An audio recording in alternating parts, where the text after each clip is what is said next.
Muy buenas compañeros, sabemos que muchos de vosotros veis a diario pacientes con dolor lumbar y también sabemos la importancia de una buena valoración clínica para fijar nuestro posterior tratamiento.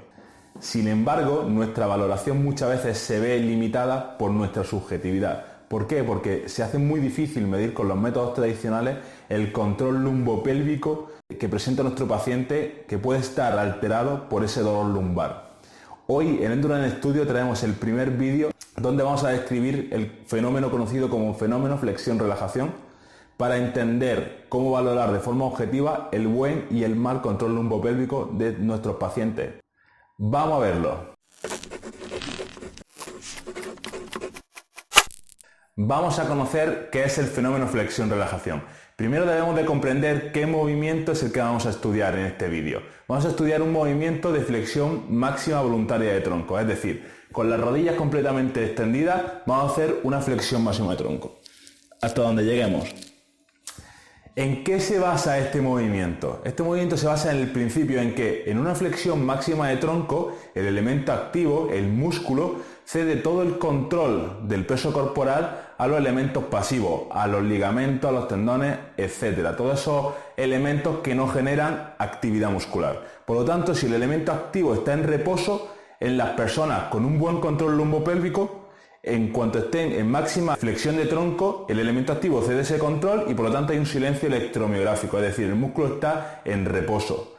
¿Qué sucede o qué evidencia la literatura que ocurre cuando una persona tiene un mal control lumbopélvico ocasionado, por ejemplo, por dolor lumbar?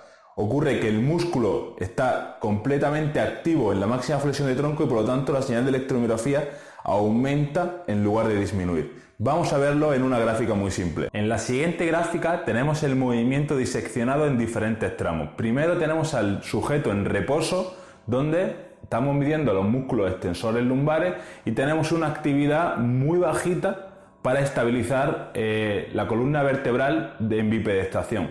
Una vez que hacemos el primer movimiento de flexión, obviamente existe una contracción en excéntrico y por lo tanto va a haber un aumento de amplitud de esa señal electromiográfica.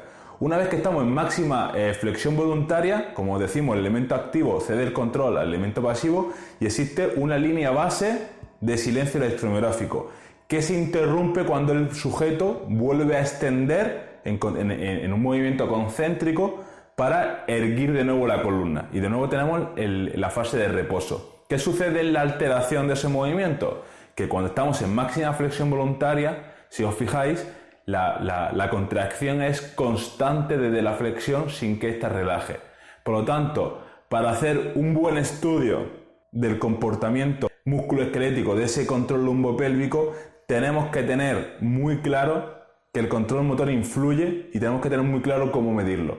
Así que en el próximo vídeo, compañeros, vamos a contar con un caso real, no solo cómo identificar el fenómeno flexión-relajación, sino pequeños matices que nos van a ayudar a nuestros pacientes incluso a ofrecerle un servicio de prevención real con datos objetivos. Nos vemos la semana que viene, compañeros. Un abrazo.